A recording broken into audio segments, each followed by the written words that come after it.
अल्हम्दुलिल्लाहिल्लज़ी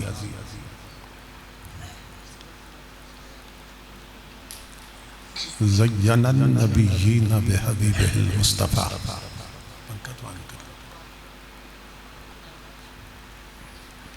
व मन्ना अलल मुअमिनीन बिनबिय्यिहिल मुज्तबा अस्सलातु वस्सलामु अला सय्यिदिना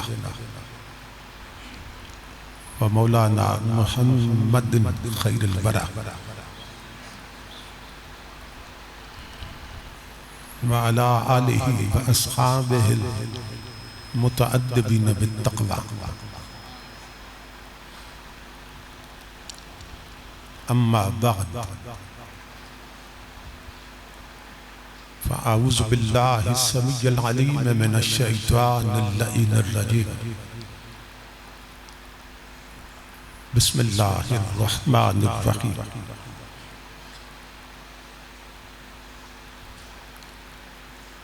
कुल बिफ़द्लिल्लाहि व बिरहमतिही फ़बिज़ालिका फ़लयफ़रहू हुवा खैरुम मिम्मा यजमऊन सदक़ल्लाहु मौलानाल अज़ीम इन्नल्लाहा व मलाइकतहु युसल्लूना अलन नबी या अय्युहल्लज़ीना आमनू सल्लू अलैहि व सल्लिमू तस्लीमा।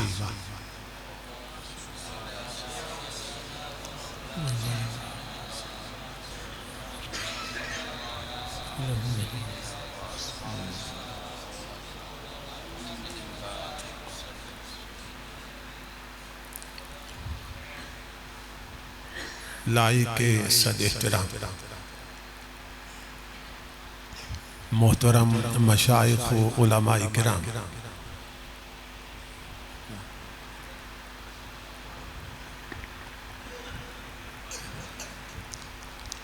मुअज़्ज़ज़ हाज़िरीन व सामीईन,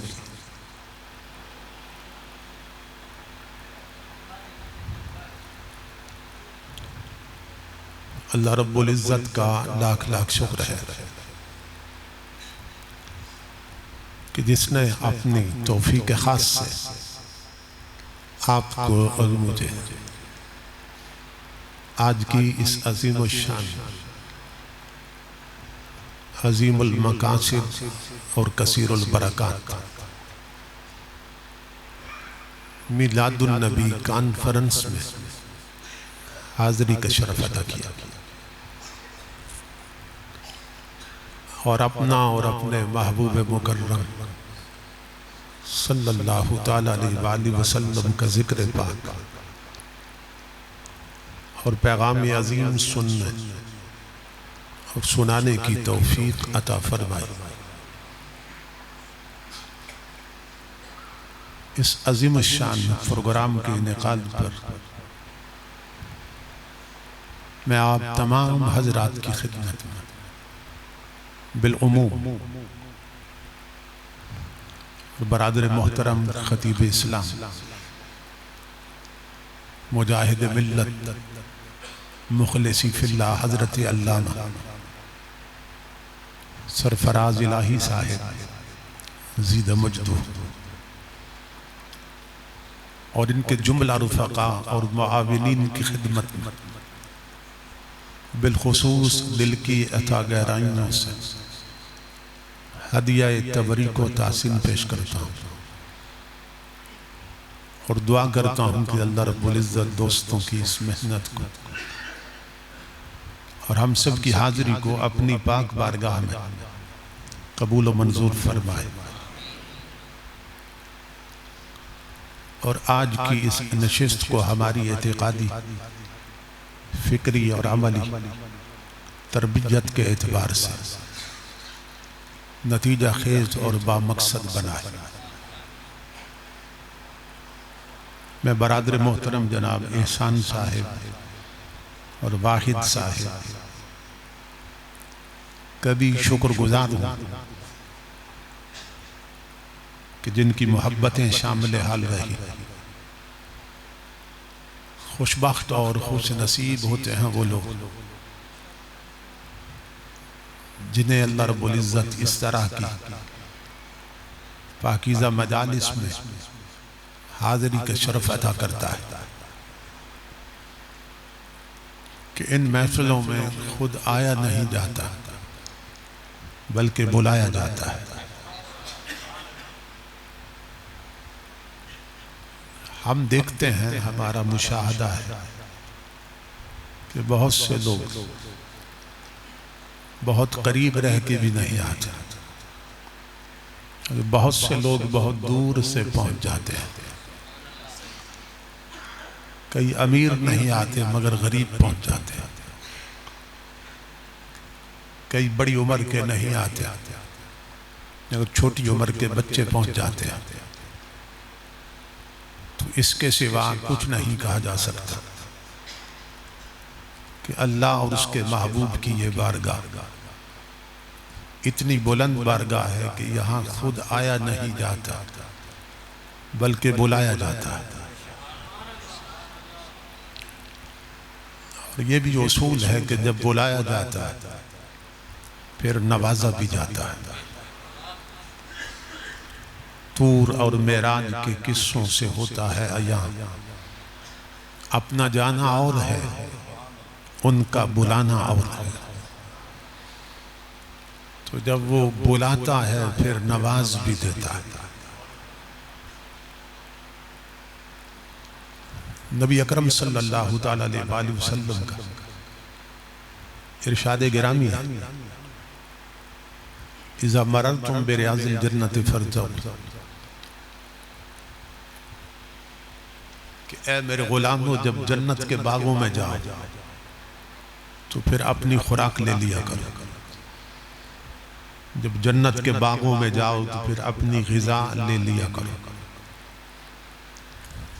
असहाबे रसूल ने सवाल किया, वमा रियाज़ुल जन्नत या रसूल अल्लाह सल्लल्लाहु अलैहि वसल्लम, कि या रसूल अल्लाह सल्लल्लाहु अलैहि वसल्लम इस दुनिया में वो जन्नत के बाग कौन से हैं कि जिनका ताल्लुक इसी दुनिया के साथ। तो हुजूर अलैहिस्सलातु वस्सलाम ने इरशाद फरमाया, मजालिसुल ज़िक्र व फी रिवायतिन मजालिसुल उलमा, फरमाया मेरी शरीयत की उलमा की महफिल है और अहले ज़िक्र की महफिलें ही जन्नत का बाग होती हैं। तो इस हदीस रसूल के मुताबिक इस वक्त हम जन्नत के बाग में, और ये दोहरी जन्नत क्योंकि महफिल मस्जिद में हो रही है। हदीस पाक का मफाद ये है कि अगर अल्लाह और उसके महबूब के जिक्र की ये मजलिस किसी जंगल में कायम कर ली जाती तो उसे भी जन्नत के बाग में तब्दील कर देते। लेकिन महफिल चूंकि मस्जिद में हो रही है और मस्जिदें वैसे ही जन्नत हैं, तो हम दोहरी जन्नत में आए बैठे हैं। नबी अकरम सल्लल्लाहु ताला अलैहि वसल्लम का इरशाद गिरामी है कि जब अल्लाह रब्बुल इज़्ज़त क़यामत के दिन इस ज़मीन को ख़त्म करना चाहेगा तो पहले फरिश्तों को ज़मीन पे भेजेगा और उन्हें हुक्म देगा कि जहाँ जहाँ मस्जिदें बनी हैं वो सब टुकड़े उठाकर मेरी जन्नत में शामिल कर दिया जाए। तो ज़मीन के जितने हिस्सों पे मस्जिदें बनी ये सब हिस्से कल जन्नत में शामिल होने वाले। इसीलिए बुजुर्ग फरमाते हैं कि जो लोग आज़ान सुनकर, घर छोड़कर, दुकान छोड़कर, अपनी गपशप छोड़कर नमाज पढ़ने के लिए इस जन्नत में नहीं आते, वो पुल सिरात से गुजर कर उस जन्नत में भी नहीं जा सके। इस सबक को याद रखने की जरूरत है और इस पैगाम को आम करने की जरूरत है कि अगर उस जन्नत में जाना है तो फिर इस जन्नत में आने की आदत बनाइए।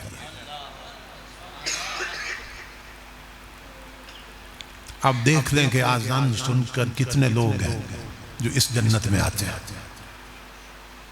और उस जन्नत में जाना चाहते हैं।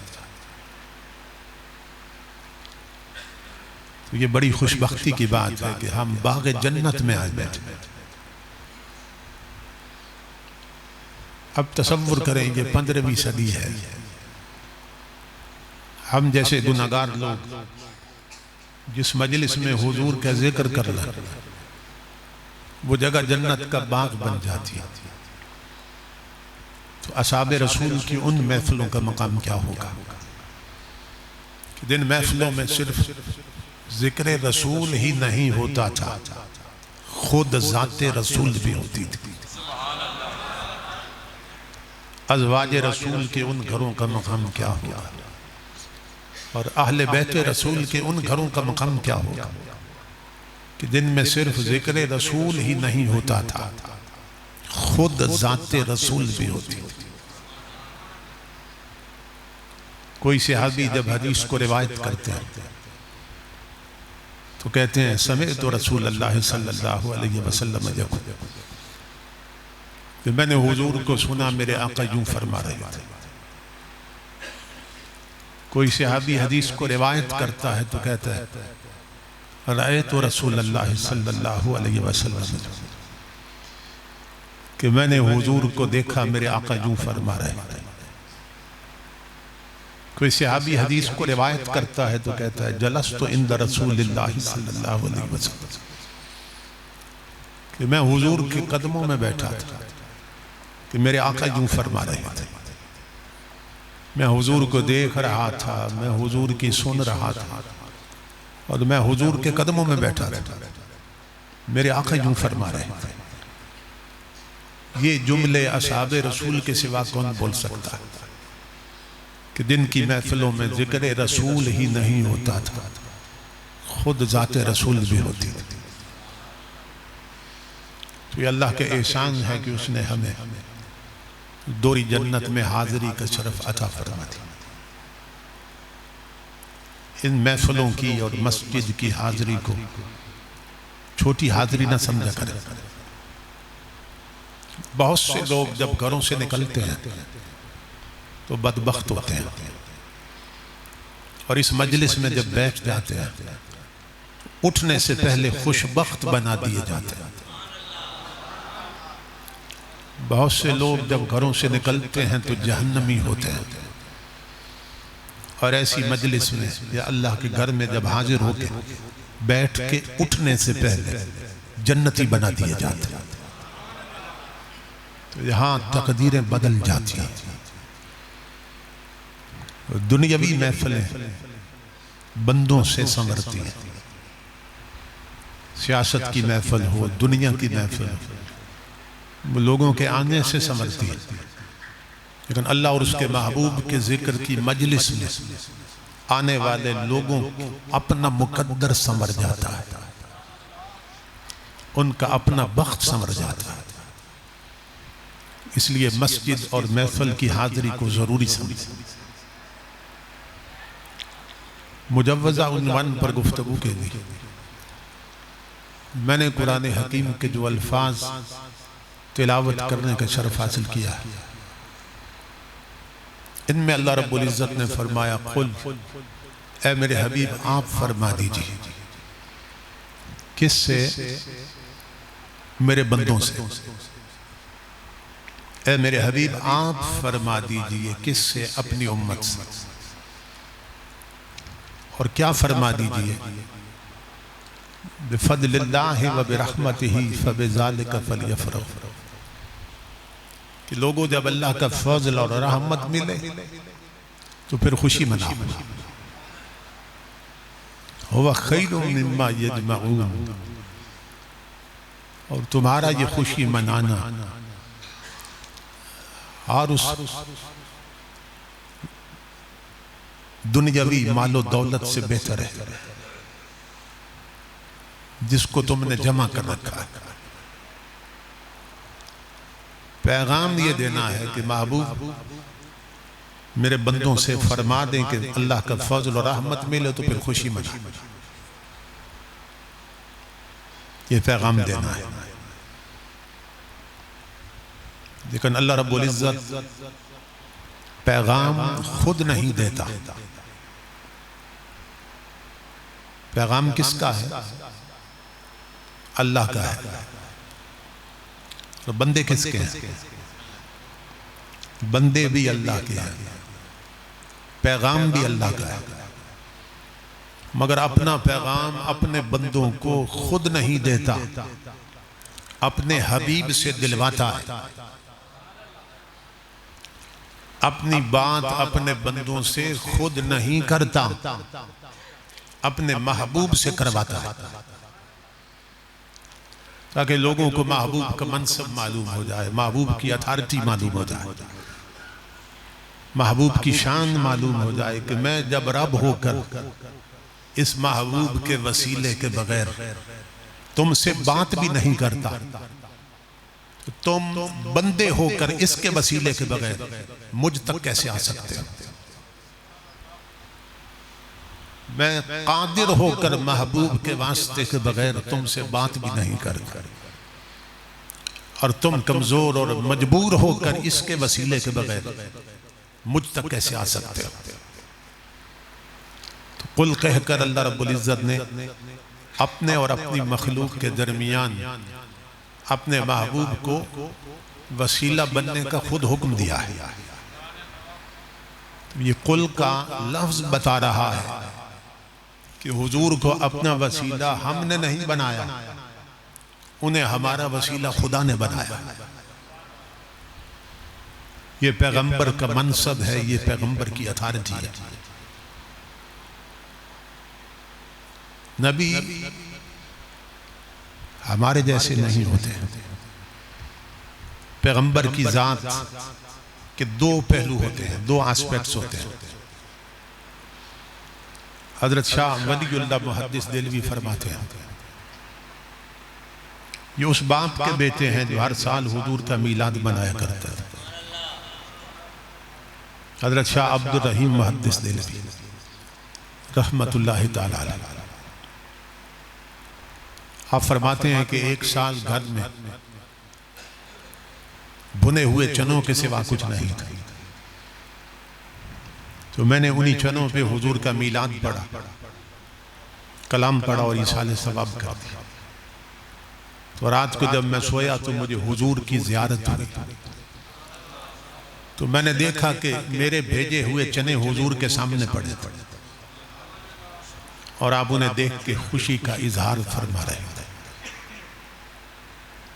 तो हजरत शाह वलीउल्लाह हजरत शाह अब्दुल रहीम के बेटे हैं, बहुत बड़ी इल्मी शख्सियत। तो आप हुजूर के मकाम को समझा रहे हैं। आप फरमाते हैं अन्ना लिरसूलिल्लाह सल्लल्लाहु अलैहि वसल्लम जिहतैन, कि नबी अकरम सल्लल्लाहु ताला अलैहि वसल्लम की ज़ाते पाक की दो जिहतें हैं। हुजूर की ज़ाते पाक दो तरफे हैं, हुजूर की ज़ाते पाक के दो पहलू हैं, उधर अल्लाह से वासिल, इधर मखलूक में शामिल। खवास उस बरज़ख़े कुबरा में है हर्फ़े मुशद्दद, कि एक पहलू से हुजूर खुदा से मिले हुए और दूसरे पहलू से उसकी मखलूक से मिले हुए। तो जिस पहलू से खुदा से मिले हुए हैं उस पहलू से क्या करते हैं, और जिस पहलू से मखलूक से मिले हुए हैं उस पहलू से क्या करते हैं। आप फरमाते मिन जिहतिन याखुज़ु मिनल्लाह व मिन जिहतिन युती इलल खल्क़, कि जिस पहलू से हुजूर खुदा से मिले हुए हैं उस पहलू से हर शय खुदा से लेते हैं, और जिस पहलू से मखलूक से मिले हुए हैं उस पहलू से हर शय उम्मत को देते हैं। हुजूर का ये दस्ते नबुव्वत दस्ते सवाल बनकर अल्लाह की बारगाह में यूं उठा है, और हुजूर का ये दस्ते नबुव्वत दस्ते रहमत बनकर मखलूक के सरों पे यूं छाया है। तो आसान लफ्जों में यूं कह लें कि हुजूर खुदा के मंगता हैं और हुजूर उम्मत के दाता हैं। तो अल्लाह ने अपने और अपनी मखलूक के दरमियान अपने महबूब को खुद वसीला और वास्ता बना दिया। इसीलिए किसी ने कहा है छत पे चढ़ सकता नहीं कोई भी जीना छोड़कर। जीना सीढ़ी को कहते हैं। छत पे चढ़ सकता नहीं कोई भी जीना छोड़कर, और रब को पा सकता नहीं कोई मदीना छोड़कर। अल्लाह रब्बुल इज्जत जिसको जो कुछ अता करता है वो अपने महबूब के वास्ते और वसीले से अता करता है। तो फरमाया कुल ए मेरे हबीब आंख फरमा दीजिए कि जब अल्लाह का फजल और रहमत मिले तो फिर खुशी मनाओ। हुक्म यह दिया कि फजल और रहमत के मिलने पे खुशी मनाओ, और खबर यह दी कि रहमत कौन है और फजल कौन। मौला तेरा फजल कौन है? फरमाया या अय्युहन नबिय्यु इन्ना अरसलनाका शाहिदन व मुबश्शिरन व नज़ीरा व दाइयन इलल्लाहि बिइज़्निही व सिराजम मुनीरा व बश्शिरिल मुमिनीन बिअन्न लहुम मिनल्लाहि फज़लन कबीरा। तो फजल कबीर कौन? हुजूर की जान। फजल कबीर कौन? जिसको या अय्युहन नबी कहा है। फजल कबीर कौन? फरमाया वो जो सिराज मुनीर है वही फजल कबीर है। तो मौला फजल तेरा महबूब, और रहमत कौन है? फरमाया वमा अरसलनाका इल्ला रहमतल लिल आलमीन। फरमाया रहमत भी हुजूर की जात और फजल भी हुजूर की जात। और हुक्म दिया कि जब फजल और रहमत मिले तो फिर खुशी मनाओ। तो हम 12 रबीउल अव्वल को और पूरा महीना इसीलिए खुशियां मनाते हैं कि दुनिया को मालूम हो जाए कि इस दिन और इस महीने में वजूद मुहम्मदी की शक्ल में हमें रब का फजल भी मिला, हमें रब की रहमत भी मिली। कि हुजूर रब का फजल भी है और हुजूर रब की रहमत भी है। और आगे बता दिया कि ये खुशी मनाना कैसा है। फरमाया हुवा खैरुम मिम्मा यजमाऊन। जो कुछ दुनियावी मालो दौलत जोड़ रखा है, जो जमा कर रखा है, फरमाया उससे ये खुशी मनाना बेहतर है। जितना जोड़ रखा है, जो जोड़ रखा है, उससे ये खुशी मनाना बेहतर है। तो ये बताया जा रहा है कि हुजूर की आमद पर खुशी मनाना और खुश होना ये कैसा है। ये दुनियावी मालो मता से बेहतर है। जितना जोड़ ले, जितना जमा कर ले, उससे ये खुशी मनाना बेहतर है। तो हम कह सकते हैं पूरी दुनिया की दौलत जो जमा है, उस जमा से मजदूर का वो 1 रुपया अच्छा है जो हुजूर के मिलाद पे खर्च हो रहा है। जो जमा है उससे गरीब का वो 1 रुपया अच्छा है जो हुजूर के दीन पे खर्च हो रहा है। फरमाया जो जमा है उससे ये खुशी मनाना बेहतर है। हम इसीलिए हुजूर सल्लल्लाहु अलैहि वसल्लम की खुशियां मनाते हैं। अल्लाह रब्बुल इज्जत ने इमामुल अंबिया के गुलाम फजल और रहमत के मिलने पर सिर्फ खुशी का हमें हुक्म नहीं दिया, बल्कि सबसे पहले अल्लाह रब्बुल इज्जत ने अपने महबूब की आमद की खुशी खुद मनाई। अगर ये सवाल किया जाए कि बताओ सबसे पहले हुजूर पे दरूद व सलाम किसने भेजा है, इसका जवाब ये है कि खुद अल्लाह ने भेजा है। और बताओ सबसे पहले हुजूर का मीलाद किसने मनाया है, इसका जवाब भी यही है कि खुद अल्लाह ने मनाया है। तो हुजूर पर दुरूद भेजना भी अल्लाह की सुन्नत है और हुजूर का मीलाद मनाना भी अल्लाह की अपनी सुन्नत। तो अल्लाह ने महबूब का मीलाद कैसे मनाया? वो कादिर मुतलक है, हम उसका तसव्वुर भी नहीं कर सकते। हम तो अपनी बिसात और ताकत के मुताबिक मनाते। अल्लाह ने महबूब का मीलाद कैसे मनाया? नबी अकरम सल्लल्लाहु ताला अलैहि वसल्लम के गुलाम हम हुजूर की आमद की खुशी में शरबत की सबीलें लगाते हैं। हम हुजूर की आमद की खुशी में मिठाइयाँ बांटते हैं। हम हुजूर की आमद की खुशी में लड्डू बांटते हैं। अल्लाह ने महबूब की आमद की खुशी में औरतों में बेटे तकसीम किए। और उलमा लिखते हैं कि सिर्फ उस दिन बेटे नहीं दिए कि जिस दिन हुजूर पैदा हुए थे, जिस दिन हुजूर का मीलाद हुआ था, सिर्फ उस दिन नहीं, जिस साल में हुजूर तशरीफ लाए उस पूरे साल में जहां जहां औरतों ने बच्चे जन्म देने थे, अल्लाह ने महबूब के मीलाद की खुशी में पूरा साल सबको बेटे ही अता किया। अल्लाह ने महबूब की खुशी यूं मनाई है, सबको बेटे अता किए जहां जहां बच्चों ने जन्म लेना। अब ये सवाल पैदा होता है कि अल्लाह रब्बुल इज्जत ने बेटे ही क्यों बांटे थे? क्या इस्लाम ने बेटियों का कोई मकाम नहीं है? हालांकि इस्लाम ने बेटियों का भी बहुत बड़ा मकाम है, वो मैं आगे चल के अर्ज करता हूं। लेकिन सवाल यह है कि अल्लाह ने महबूब की आमद की खुशी में सिर्फ बेटे ही क्यों तकसीम किए थे? इसकी वजह कुरान पाक में अल्लाह रब्बुल इज्जत ने खुद बयान किया। सूरह नहल में अल्लाह रब्बुल इज्जत ने फरमाया, इज़ा बुश्शिरा अहदुहुम बिल उन्सा ज़ल्ला वजहुहु मुस्वद्दन व हुवा कज़ीम। फरमाया जिस सोसाइटी में महबूब जा रहा था, जिस माशरे में महबूब जा रहा था, फरमाया उन अरब वालों का मिजाज ये था कि जब उनमें से किसी को बच्ची की पैदाइश की बशारत दी जाती थी तो वो इतनी टेंशन लेता था, इतना परेशान होता था कि परेशानी से उसका चेहरा काला हो जाता था। ये कुरान पाक में अल्लाह फरमा रहा है। और उसका दिल गम से भर जाता था। आप जानते हैं वो बेटियों को दफन कर देते थे, बेटियों से नफरत करते थे।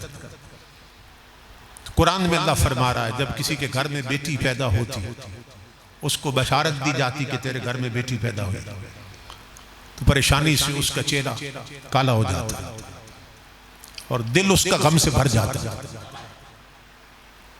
फरमाया ये अरब वालों का मिजाज गलत सही, मगर मेरा तो महबूब जा रहा है। आज अगर किसी घर में बेटी पैदा हो गई उनके चेहरे पे परेशानी आएगी, दिल गम से भर जाएगा। आज मेरे महबूब के मीलाद का दिन है, फरमाया मैं कोई चेहरा परेशान देखना नहीं चाहता। आज मेरे महबूब के मीलाद का दिन है, मैं किसी दिल में गम देखना नहीं चाहता हूं। इसलिए अल्लाह रब्बुल इज्जत ने महबूब के मीलाद की खुशी में सबको बेटे अता फरमाए। लफ्जों पे गौर करें, फरमाया इतने नादान लोग हैं कि जब उन्हें बेटियों की पैदाइश की बशारत दी जाती है, ये नहीं फरमाया कि जब बेटियों की पैदाइश की खबर दी जाती है, इज़ा बुश्शिरा, बुश्शिरा बशारत, कि इतने नादान हैं कोई खुशखबरी पे भी परेशान होता है। लेकिन अरब के लोग इतने नादान थे कि खुशखबरी पर भी परेशान होते थे कि जब बेटियों की पैदाइश की उन्हें बशारत दी जाती तो परेशान हो जाते। तो ये बुश्शिरा का लफ्ज लगा के अल्लाह रब्बुल इज्जत हमें भी बता रहा है कि लोगों बेटियों का पैदा होना बदखबरी नहीं होती, खुशखबरी होती है। ये बताया जा रहा है बेटियों की पैदाइश पे परेशान ना हुआ करो, बेटियों का पैदा होना बदखबरी नहीं होती, खुशखबरी होती है। लेकिन अल्लाह रब्बुल इज्जत ने महबूब की आमद की खुशी में बेटे इसलिए बांटे थे, फरमाया उनका मिजाज जाहिलाना सही, अहमकाना सही, गलत सही, लेकिन आज अगर किसी घर में बेटी पैदा हो गई तो वहां सफे मातम बित जाएगी, परेशान होंगे। आज महबूब के मिलाद का दिन है, मैं किसी घर में परेशानी देखना नहीं चाहता, इसलिए हमने सबको बेटे ही अता फरमाए। तो ये सबब था। आप देखें अल्लाह ने महबूब की खुशी कैसे मनाई कि वो नहीं चाहता कि महबूब के मिलाद के दिन किसी घर में परेशानी नजर आए, हर घर में खुशियां हों, वो ये चाहता है। अब सुनिए इस्लाम में बेटी का मकाम क्या है। नबी अकरम सल्लल्लाहु ताला अलैहि वसल्लम के सहाबी बयान करते हैं कि हुजूर ने एक दिन हमें इरशाद फरमाया उस बंदे के बारे में कि जो यतीम की परवरिश करता है, उसका सहारा बनता है, उसके सर पे हाथ रखता है, उसको पालता है। तो सहाबी कहते हैं कि हुजूर सल्लल्लाहु अलैहि वसल्लम का दस्ते मुबारक उठा, आपने अपने इशारे से बताया कि जो यतीम की परवरिश करता है क़यामत के दिन आखिरत में उसे क्या मिलेगा। सहाबी कहते हैं हुजूर ने इशारे से बताया कि उसे क्या मिलेगा। अब मेरी तरफ देखिए, हदीस पाक में है, सहाबी कहते हैं हुजूर ने फरमाया आना वकाफिलुल यतीम फिल जन्नत हाकज़ा, फरमाया मैं और यतीम की परवरिश करने वाला जन्नत में यूं होंगे। सहाबी बताता है कि हुजूर ने इशारा किया किन उंगलियों से, व अशारा बिस्सबाबत वल वुस्ता, ये भी सहाबी बता रहे हैं। हुजूर सल्लल्लाहु अलैहि वसल्लम ने अंगुश्त शहादत से और दरमियान की जो मुबारक उंगली है, इन उंगलियों से इशारा किया। हुजूर बात यहां खत्म नहीं की, सहाबी आगे फरमाते हैं वफर्रज बैनहुमा शय्या, कि हुजूर ने मुबारक उंगलियां मिलाई नहीं थी, फासला रखा था, उंगलियां जुदा रखी थी हुजूर ने, और फरमाया कि मैं और यतीम की परवरिश करने वाला जन्नत में यूं होंगे। ये खुशखबरी दी हुजूर। बात खत्म है। इमामुल अंबिया के उलाम हम असहाबे रसूल के एहसान मंद हैं। असहाबे रसूल हमारे मोहसिन हैं कि उन्होंने हम तक सिर्फ हुजूर की हदीसें नहीं पहुंचाई, उन्होंने यार की अदाएं भी पहुंचा दी। आज 15वीं सदी है, 1500 साल पहले मस्जिद नबवी में हुजूर का कौन सा हाथ उठा था, मैं बता सकता हूं। 1500 साल पहले हुजूर ने कौन सी मुबारक उंगलियां दिखाई थी, मैं बता सकता हूं। वो उंगलियां मिलाई थी या जुदा रखी थी, ये मैं बता सकता हूं, क्योंकि असहाबे रसूल ने हम तक यार की बातें ही नहीं पहुंचाई, यार की अदाएं भी पहुंचा दी। तो कितना बड़ा एहसान है उनका। फरमाते हैं कि हुजूर ने फासला रखा, फरमाया मैं और यतीम की परवरिश करने वाला जन्नत में यूं होंगे। वो मजलिस बर्खास्त हो गई।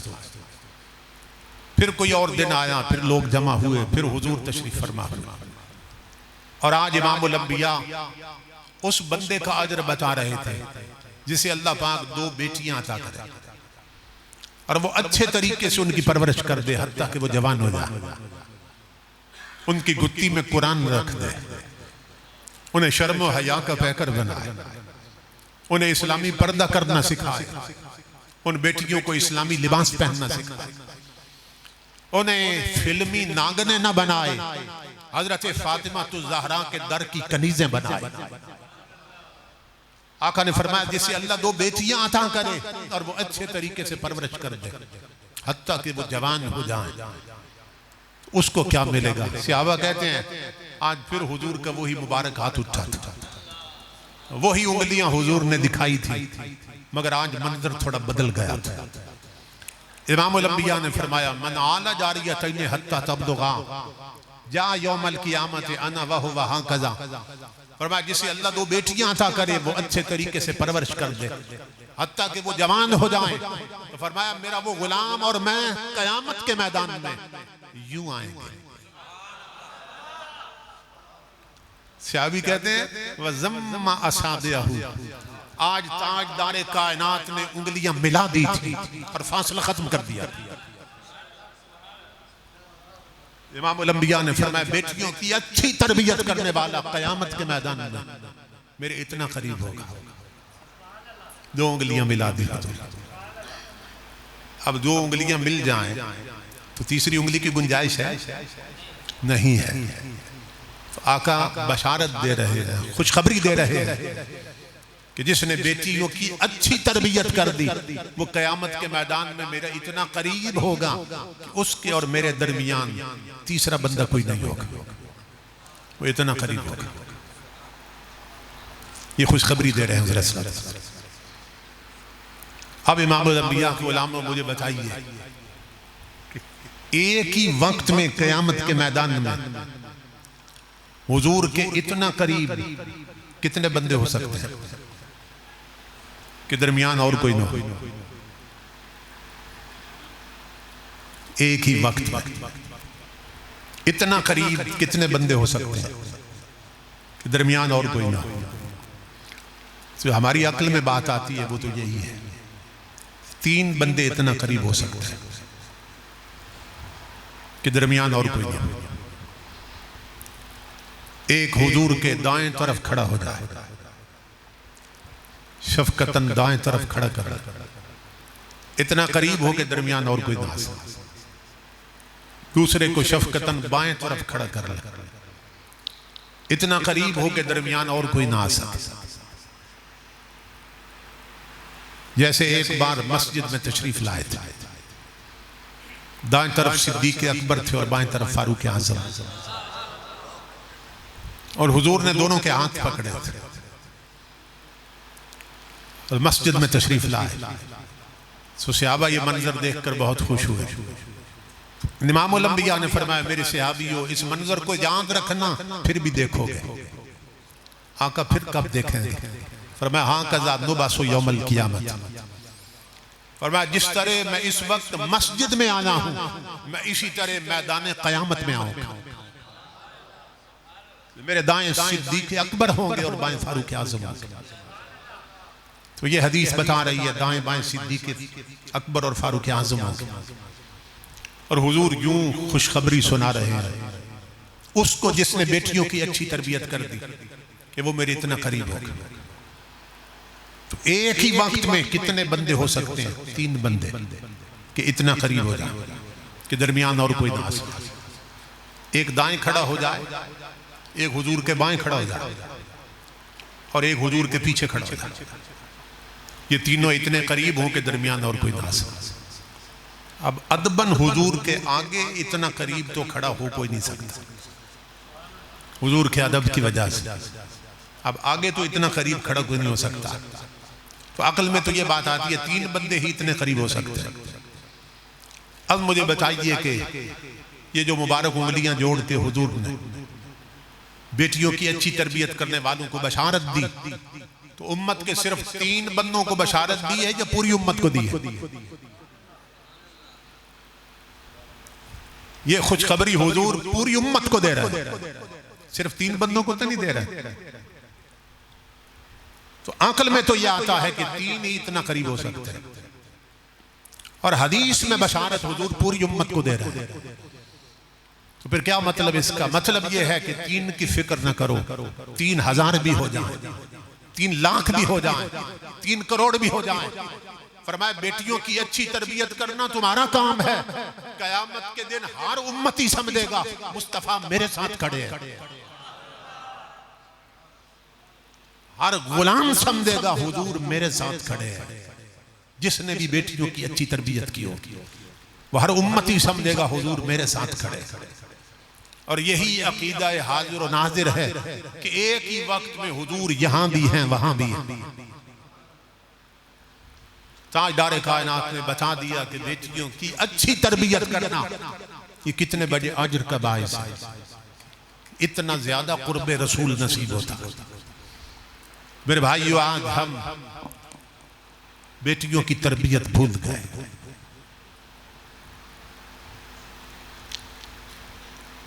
लोग इस पे खुश होते हैं और होना भी चाहिए कि हर साल मीलाद के झंडे बढ़ते जा रहे हैं, हर साल मीलाद के बैनर बढ़ते जा रहे हैं, हर साल मीलाद चरागा बढ़ता जा रहा है। इस पर हम खुश होते हैं, लेकिन इधर नजर है, इधर नहीं है। सवाल यह है कि हर साल मीलाद के झंडे और बैनर बढ़ते रहे और हर साल हमारी बहु बेटियों के जिस्म के कपड़े घटते रहे। ये क्या हो गया कि नजर बैनरों पे रही, दुपट्टों पे न रही, नजर झंडों पे रही, बेटियों के कपड़ों पे न रही, लिबास पे न रही। कि हर साल मीलाद के झंडे और बैनर बढ़ते रहे और बहु बेटियों के जिस्म के कपड़े घटते रहे। पहले औरतें पूरा लिबास पहनती थी, खुले खुले लिबास होता था, फिर ऊपर बड़ी बड़ी चादरें होती थी। अब यह है कि औरतों ने बाजू कम करते करते इतने छोटे कर लिए कि कांधों तक नंगी हो गए। बैन वाले कुर्ते होते थे, वो खत्म हो गए। गरेबान इतने खुले कर लिए कि नेक लाइनें नजर आने लगी, जिस्म नजर आने लगा। ये चाक इतने ऊंचे कर लिए कि नेफे और पेट नजर आने लगे। औरतें ढीली ढाली शलवारें पहनती थी, उसकी जगह पे टाइट पाजामे आ गए कि जिस्म के जिन हिस्सों का छुपाना जरूरी था वो खुद उबर के सामने आ गए। तो औरतें लिबास पहनकर भी बेलिबास हो गए। मीलाद के बैनर बढ़ते रहे, झंडे बढ़ते रहे, बहु बेटियों के जिस्म के कपड़े कम होते गए, कम होते गए। और ये सूरत हाल बन कि नबी अकरम सल्लल्लाहु ताला अलैहि वसल्लम ने खबर दी थी कि मेरी उम्मत पे एक वक्त आने वाला है, निसाउन कासियातुन आरियातुन मुमीलातुन माइलातुन, कि मेरी उम्मत पे एक वक्त आने वाला है कि मेरी उम्मत की बेटियां होंगी, निस्बत मेरे साथ देंगी, लेकिन कपड़े पहनकर भी बेलिबास हो जाएंगी, कपड़े पहनकर भी नंगी होंगी। हदीस पाक में हुजूर फरमा रहे आज औरतों की अक्सरियत शरीयत के खिलाफ लिबास पहनकर बेलिबास हो चुकी है। ये खबर हुजूर ने दी। तो मदीना से गोया आवाज आ रही है, तूने लाखों मीटर कपड़ा बैनर बना के, झंडे बना के बाजार में लगा दिया, ये तेरी खुशी थी। चौकों में लगा दिया इतना कपड़ा, ये तेरी खुशी थी कि तुझे मेरे जैसा रसूल मिल गया। लाखों मीटर कपड़ा तूने गलियों और सड़कों पर लगा दिया, ये तेरी खुशी थी कि तुझे मेरे जैसा रसूल मिल गया। अगर जवान बेटी को घर से निकालते वक्त सिर्फ 2 मीटर कपड़े का पर्दा करवा देता तो ये मेरी खुशी थी।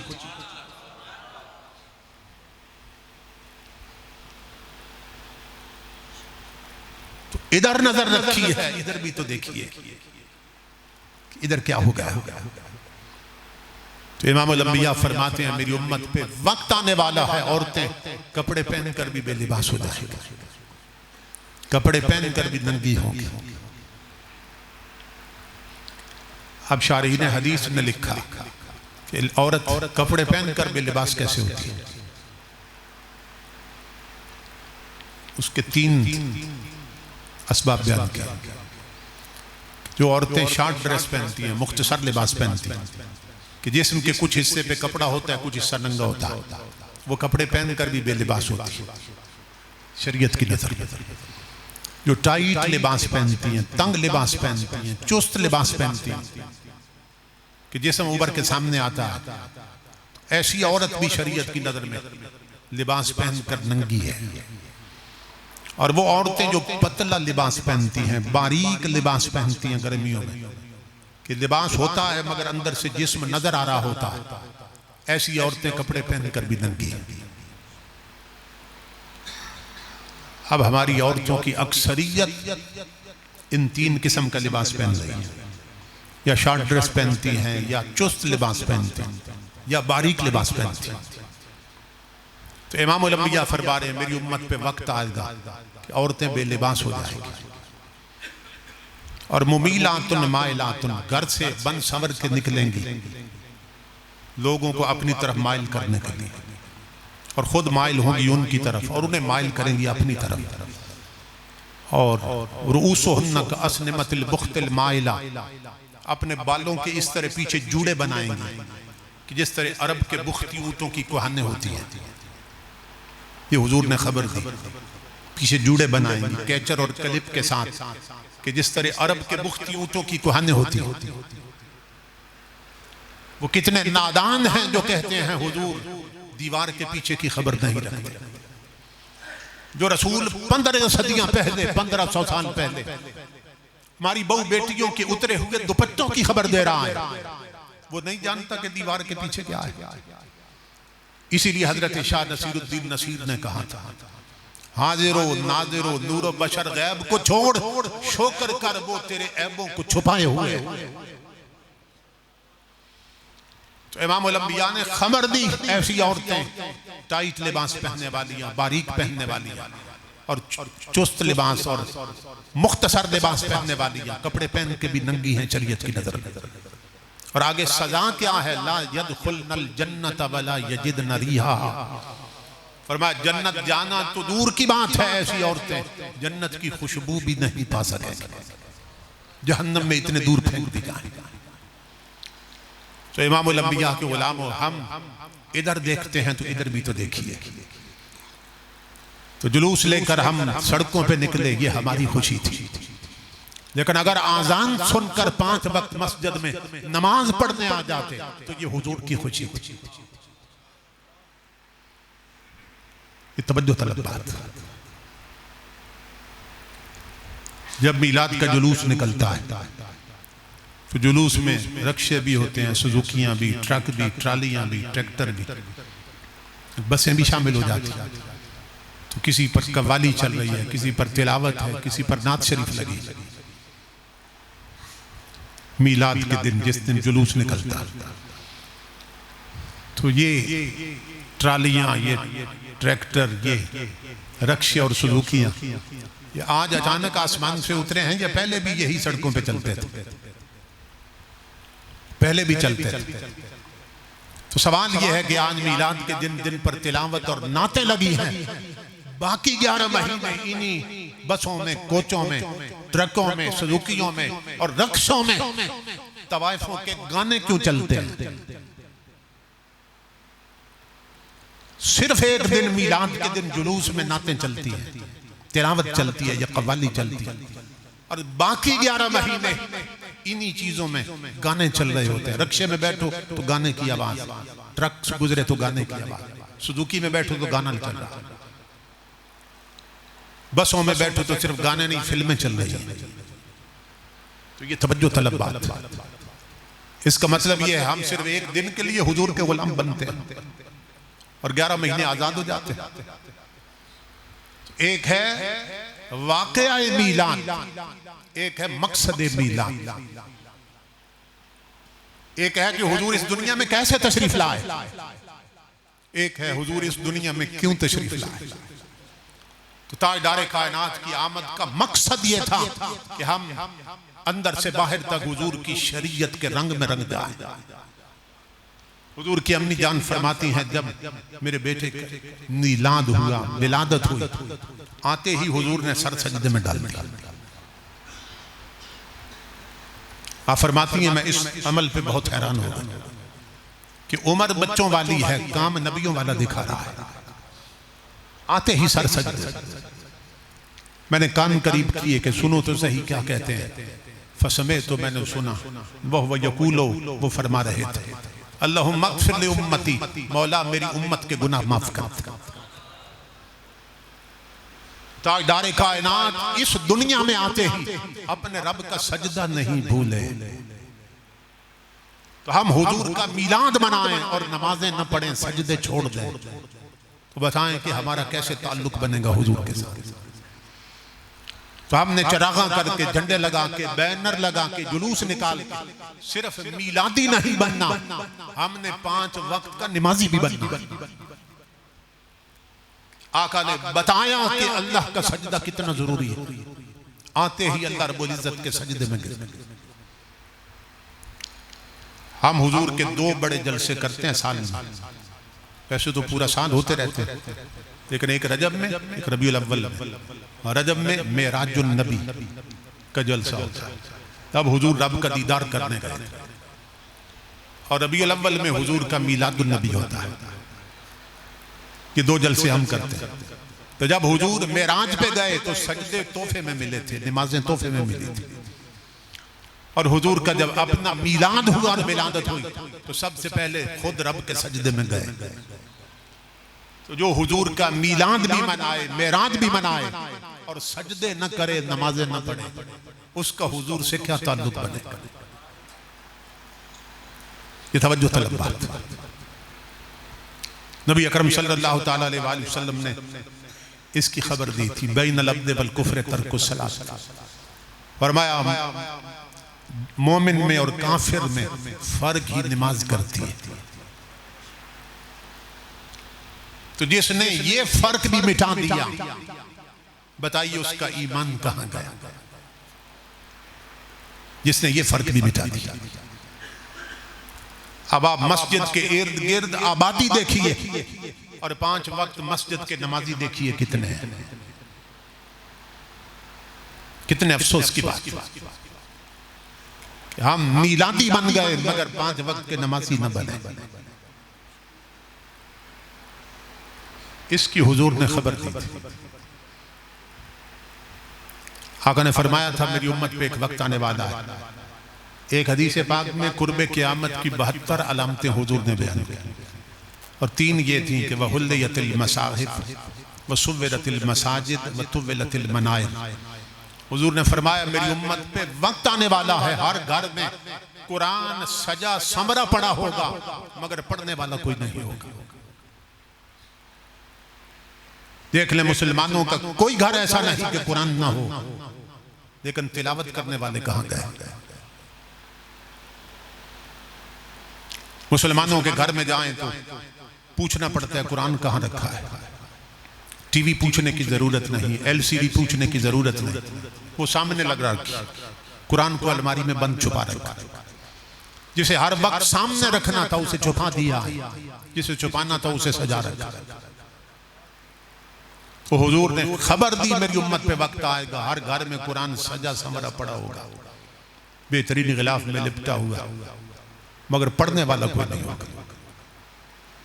कहां गए पढ़ने वाले?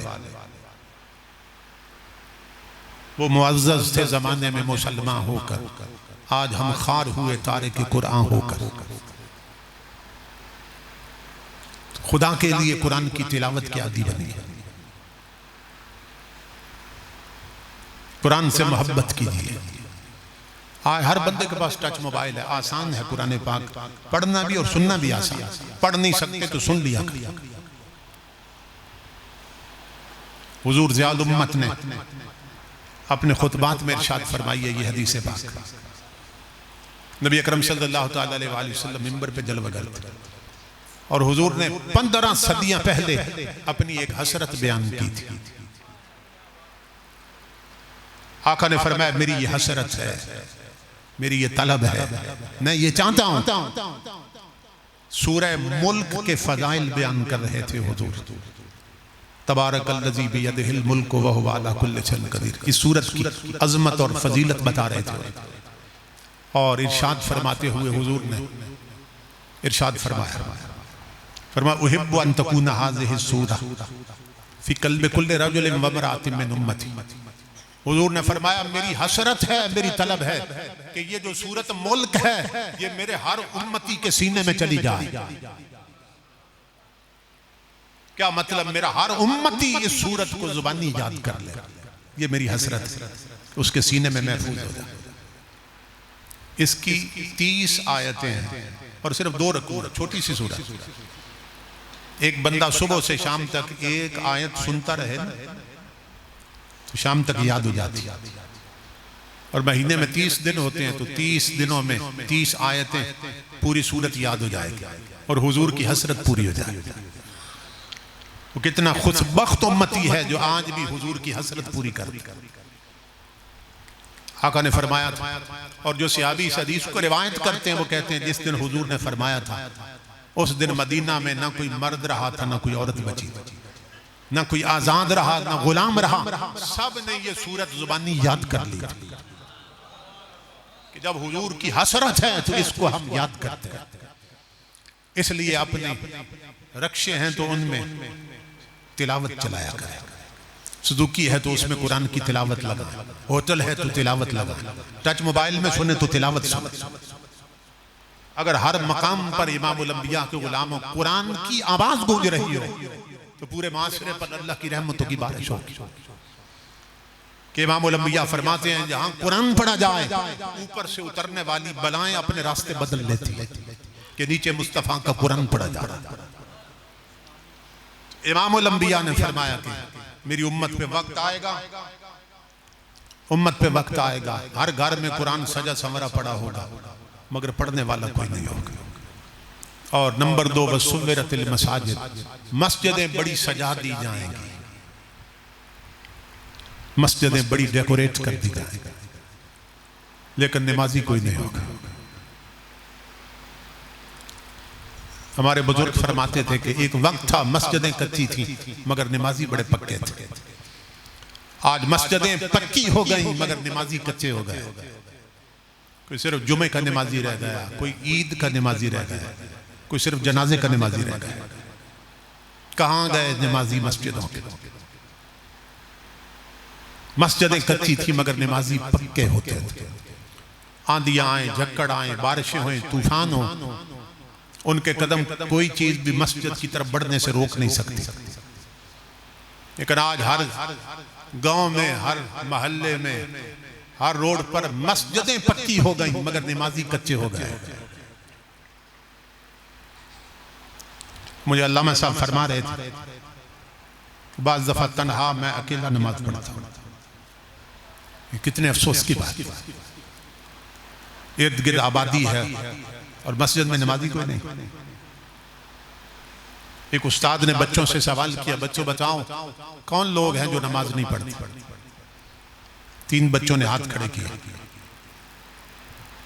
उसने एक बच्चे से पूछा कौन लोग हैं जो नमाज नहीं पढ़ते? उसने कहा उस्ताद जी वो लोग नमाज नहीं पढ़ते जिन्हें नमाज पढ़नी ही नहीं आती।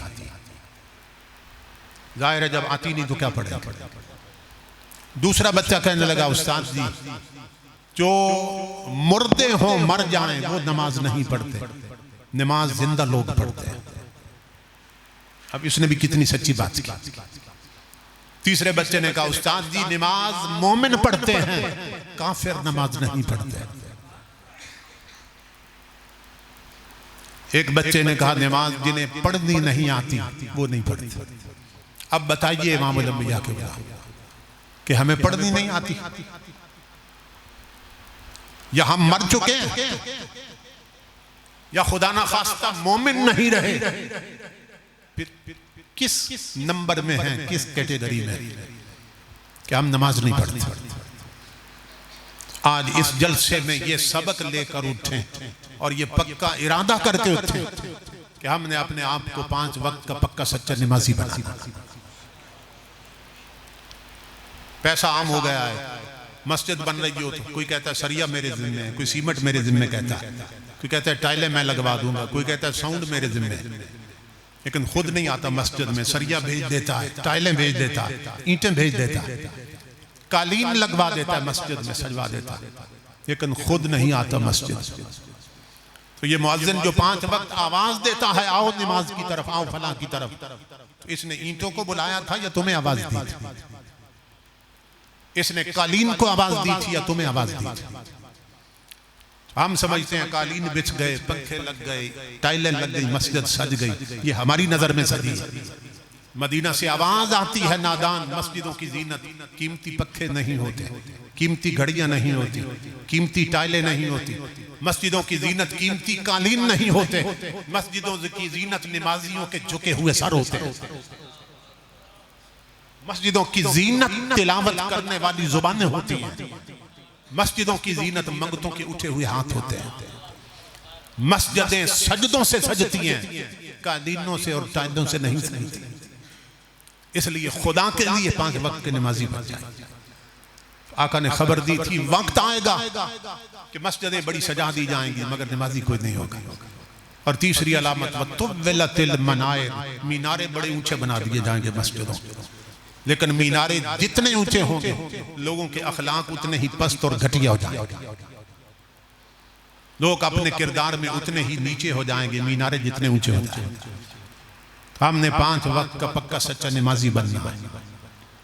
हमने सिर्फ हुजूर का जश्न नहीं मनाना, हमने हुजूर का मिशन भी अपनाना है। हमने हुजूर की शरीयत भी अपनानी है। मुझे बहुत ज्यादा खुशी हुई इस मरकज को देखकर। कितना बड़ा मरकज है। अगर यहाँ नमाजी ना हो तो कितने अफसोस की बात।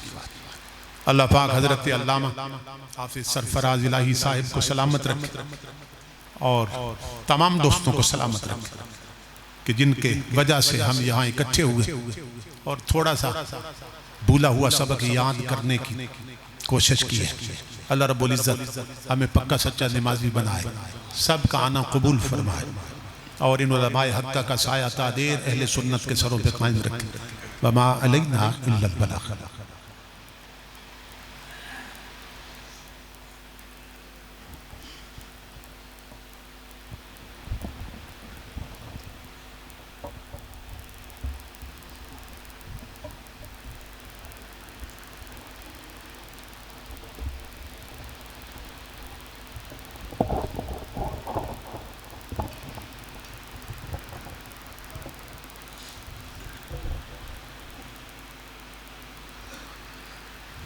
माशाअल्लाह,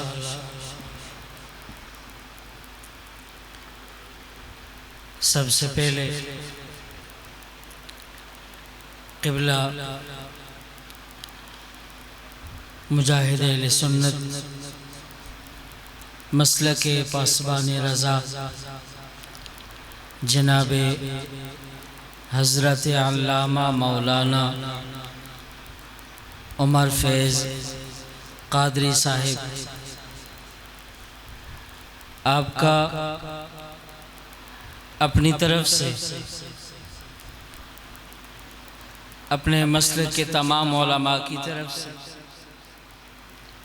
और अपनी इस मस्जिद हाज़ा की कमेटी की तरफ से और पूरे अहले इलाका की तरफ से शुक्रिया अदा करता हूँ कि आप तशरीफ़ लाए और अपने मवाइज़ हसना से हमारे क़ुलूब व अज़हान को मुनव्वर फरमाया।